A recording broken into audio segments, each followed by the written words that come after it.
வணக்கம். என் பெயர் டாக்டர் புருதவன். இன்று இந்த வீடியோவில் நாம் ஐஜி நெஃப்ரோபதி பற்றி பேசப் போகிறோம். இந்த பெயர் பெரும்பாலான நோயாளிகளுக்கு புரியவே இல்லை. அவர்களுக்கு என்ன நடக்கிறது என்பதே தெரியவில்லை. அதனால் இந்த வீடியோவில் ஐஜி நெஃப்ரோபதி உள்ள நோயாளிகள் இந்த வீடியோவை பார்த்து அவர்களுக்கு என்ன நடக்கிறது என்பதை புரிந்து கொள்ள முயற்சி செய்கிறேன். அப்படி என்றால் முதலில் நாம் ஐஜி நெஃப்ரோபதியில் உள்ள ஐஜி பற்றி ஆரம்பிப்போம். இந்த ஐஜிஏ என்றால் என்ன? நம்முடைய உடலில் ஒரு பாதுகாப்பு அமைப்பு உள்ளது. அது நம்மை எல்லா நோய்களிலிருந்தும் காப்பாற்றுகிறது. நம்மை சளி, இருமல், ஜுரம் ஆகியவற்றிலிருந்து காப்பாற்றுகிறது. நம்மை கோவிட் வைரஸிலிருந்தும் காப்பாற்றுகிறது. நம்மை பாக்டீரியாக்களிலிருந்தும் காப்பாற்றுகிறது. ஆனால் இந்த பாதுகாப்பு அமைப்பு எதையோ கொண்டு உருவாக்கப்பட்டுள்ளது. அதுதான் இம்யூன் குளோபுலின். இந்த இம்யூன் குளோபுலின் என்பது எந்த ஒரு தொற்றும் வந்தாலும் அதை அழித்துவிடும். ஆனால் இதே ஐஜிஏ இந்த இம்யூன் குளோபுலின் தான் நம்ம தொற்று, பாக்டீரியா, வைரஸ், பூஞ்சை ஆகியவற்றிலிருந்து காப்பாற்றுகிறது. ஆனால் இதுவே நம்ம உடலை எதிரியா நினைத்து தாக்க ஆரம்பித்தா என்ன ஆகும்? நீங்கள் பயாலஜி வகுப்பில் படிச்சிருப்பீங்க, எவ்வாறு நம்ம வெள்ளை இரத்த அணுக்கள் பாக்டீரியா மற்றும் பிற உயிரினங்களுடன் போராடுகிறது என்று. ஆனால் இதே உங்கள் பாதுகாப்பு அமைப்பு நமக்கு எதிராக கிளர்ச்சி செய்தால் என்ன ஆகும்? அப்புறம் என்ன நடக்கும் என்றால், அதுதான் ஐஜிஏ என்ன செய்கிறது என்றால், அதற்கு எதையாவது அழிக்க வேண்டிய இடத்தில், உதாரணத்திற்கு பாக்டீரியாவை அழிக்க வேண்டும் என்றால், அது அதில் ஒட்டிக்கொண்டு அங்கே அழற்சி, இன்ஃப்ளமேஷன் ஏற்படுத்தும். அதனால் பாக்டீரியா அழிக்கப்படுகிறது. இதே ஐஜி, குறிப்பாக நெஃப்ரோபதிகா ஐஜி குளோபுலின் உங்கள் சிறுநீரகத்தில் சென்றுவிட்டால், அது உங்கள் சிறுநீரகத்தில் சென்ற தேக்கமாகிவிடும். அங்கே அது தாக்க முயற்சிக்கும் போது என்ன நடக்கும் என்றால், அங்கே வீக்கம் வர ஆரம்பிக்கிறது. இப்போ எவ்வளோ அதிகமாக தேக்கங்கள் ஏற்படுகிறதோ அவ்வளோ அதிகமாக அங்கே அலர்ச்சி, இன்ஃப்ளமேஷன் ஏற்படும். மேலும் அலர்ச்சி அதிகமாக இருந்தால் அவ்வளோ அதிகமாக புரதம் உங்கள் சிறுநீரில் வெளியேறும். இப்போ இந்த வீக்கம் 24 நாட்கள் இருந்தால் பிரச்சனை இல்லை, 24 மாதங்கள் இருந்தாலும் பிரச்சனை இல்லை, 24 ஆண்டுகள் இருந்தாலும் இப்போது பிரச்சனை ஆரம்பமாகும். சிறுநீரகத்தின் செயல்படும் திறன் இந்த வீக்கத்தால் குறைய ஆரம்பிக்கும். முன்பு முழுமையாக வெளியேறியவை இப்போது வெளியேறாது. அது இரத்தத்தில் சேர ஆரம்பிக்கும். மேலும் சிறுநீரகம் மெதுவாக முழுமையாக சேதமடைய ஆரம்பிக்கும். இப்போது இந்த ஐஜி நெஃப்ரோபதி உங்கள் உடலில் வந்து விட்டது என்றால் இது இன்னொரு பெரிய நோயை உருவாக்கும். அதுதான் இரத்த அழுத்தம். ஏனெனில் சிறுநீரகம் நம் பிபியை கட்டுப்படுத்தும் பணியையும் செய்கிறது. இப்போ சிறுநீரகத்துக்கு சேதம் ஏற்பட ஆரம்பித்ததும் சிறுநீரகம் என்ன செய்யும் என்றால் பிபியை அதிகரிக்கும். இப்போ முதல்ல ஒரு நோயால சேதம் ஏற்பட்டது. அதில் ஜிசிஐஜியுடன் இன்னொரு நோய், அதாவது உயர் ரத்த அழுத்தமும் சேர்ந்து விட்டது. இப்போ இரண்டும் சேர்ந்து சிறுநீரகத்தை மேலும் பாதிக்கிறதுக்காக வேலை செய்யும். அப்படி என்றால் இங்கே நமக்கு செய்ய வேண்டிய முதல் வேலை என்னவென்றால், இந்த பிரச்சனை ஏன் வருகிறது என்பதை அடையாளம் காண வேண்டும். பெரும்பாலான நோயாளிகள் இந்த வீடியோவை பார்க்கிறார்கள் என்றால் அவர்களுக்கு ஐஜி பற்றி தெரிந்திருக்கும். இந்த நோய் என்பது நம் பயாப்சி சோதனையால் தான் கண்டறிய முடியும். பயாப்சி சோதனை தவிர இந்த நோயை அடையாளம் காண வேறு எந்த வழியும் இல்லை. அப்படி என்றால் சிறுநீரகம் பாதிக்கப்படுகிற போது புரோட்டீன் வெளியேறுகிறது. மருத்துவருக்கும் ஏன் இது நடக்கிறது என்று புரியவில்லை, நோயாளிக்கும் ஏன் நடக்கிறது என்று புரியவில்லை. மருந்து எடுத்துக்கொண்டாலும் வேலை செய்யவில்லை. அப்போது மருத்துவர் சொல்வார், போடு. பயாப்சி மாதிரியே பார்க்கப்படுகின்றது. எப்படி சேதம் ஏற்பட்டுள்ளது என்று பார்த்தால் தான் புரியும்.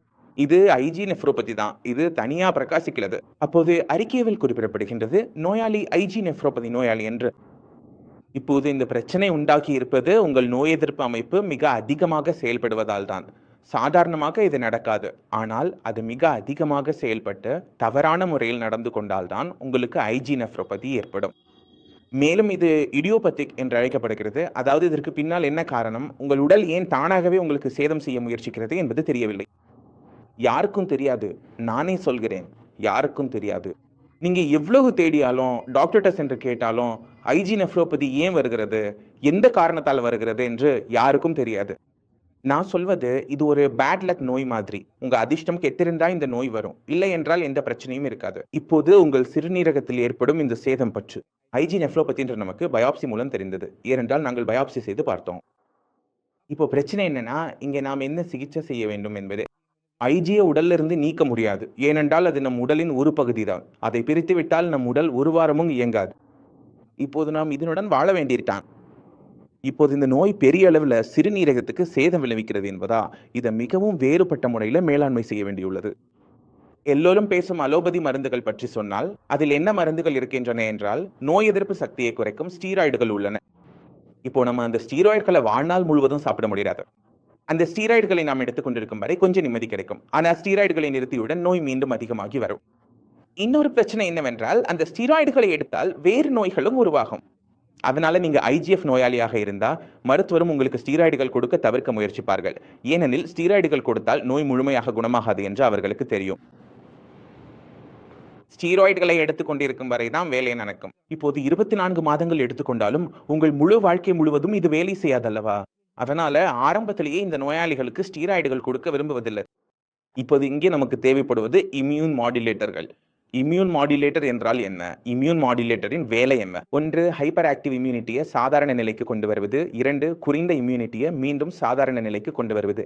இங்கே இயற்கை தான் வேலை செய்கிறது. இயற்கையை விட பெரிய குணப்படுத்துபவர் யாரும் இல்லை என்பதை நாம் எல்லோரும் அறிவோம். அதனால் இங்கே நாம் பயன்படுத்த வேண்டியது நம் உடலின் இம்யூன் மாடுலேட்டராக செயல்படும் மருந்துகள். இதில் கிலோய் மிகவும் சிறப்பாக செயல்படுகிறது. ஏனெனில் அது ஒரு இம்யூன் மாடுலேட்டர்.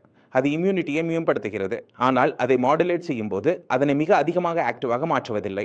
அதே சமயம் அதை ஸ்டீராய்டுகள் போல் முற்றிலும் தடுக்கவும் செய்யாது. அதில் ஆன்டி இன்ஃப்ளமேட்டரி பண்பும் உள்ளது.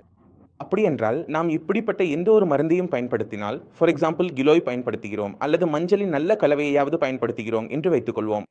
அந்த மருந்துகளுக்கு ஆன்டி எதிர்ப்பு தன்மை இருப்பதால் ஐஜி நோயாளிகளில் நமக்கு நிவாரணம் கிடைக்க ஆரம்பிக்கிறது. அவர்களின் யூரினில் புரோட்டீன் இழப்பு நிற்கிறது, கிட்டன் உருவாகும் நிலை நிற்கிறது. ஆனால் இதில் ஒரு சிறிய பிரச்சனை என்னவென்றால், நோயாளிக்கு அந்த மருந்து செட் ஆகிவிட்டால், அதாவது நோயாளிக்கு நிவாரணம் கிடைக்க ஆரம்பித்து விட்டால் அந்த மருந்தை நிறுத்துவது அவ்வளவு எளிதல்ல. ஏனென்றால் பெரும்பாலும் நாம் பார்க்கிறோம், மருந்தை நிறுத்தும் போது நோயாளியின் நோய் மீண்டும் வெளிப்பட ஆரம்பிக்கிறது. அதை நிலைநிறுத்தவும் கட்டுப்படுத்தவும் ஒரு நிலையான சிறிய டோஸில் அந்த மருந்தை ஒவ்வொரு நாளும் நோயாளியின் உடலில் செலுத்திக் கொண்டே இருக்க வேண்டும். அந்த மருந்து நன்றாக வேலை செய்யும் வரை இப்படியே தொடர வேண்டும். ஐஜி நோயாளிகள் இந்த நோயுடன் போராட வேண்டியதில்லை, அதை தூங்க வைக்க வேண்டும். இந்த நோய் தூங்கிவிட்டால் உங்கள் பாட்டியில் அல்லது யூரினில் அது அடைக்கப்பட்டுவிடும். அப்போதுதான் நீங்கள் பாதுகாப்பாக இருப்பீர்கள். இந்த வீடியோவின் மூலம் ஐஜி பற்றி நீங்கள் நிறைய விஷயங்களை தெரிஞ்சு கொண்டிருப்பீங்க, புரிஞ்சு கொண்டிருப்பீங்கன்னு நான் நம்புகிறேன். இன்னும் உங்கள் மனதில் ஏதேனும் சந்தேகம் இருந்தால், ஏதேனும் கேட்க விரும்பினால் மிகவும் வரவேற்கப்படுகிறீர்கள். நீங்கள் சியாவுக்கு வந்து உங்களை பரிசோதிக்கலாம். இதனுடன் நாம் அடுத்ததாக செல்லலாம். அடுத்த வீடியோவில் சந்திப்போம்.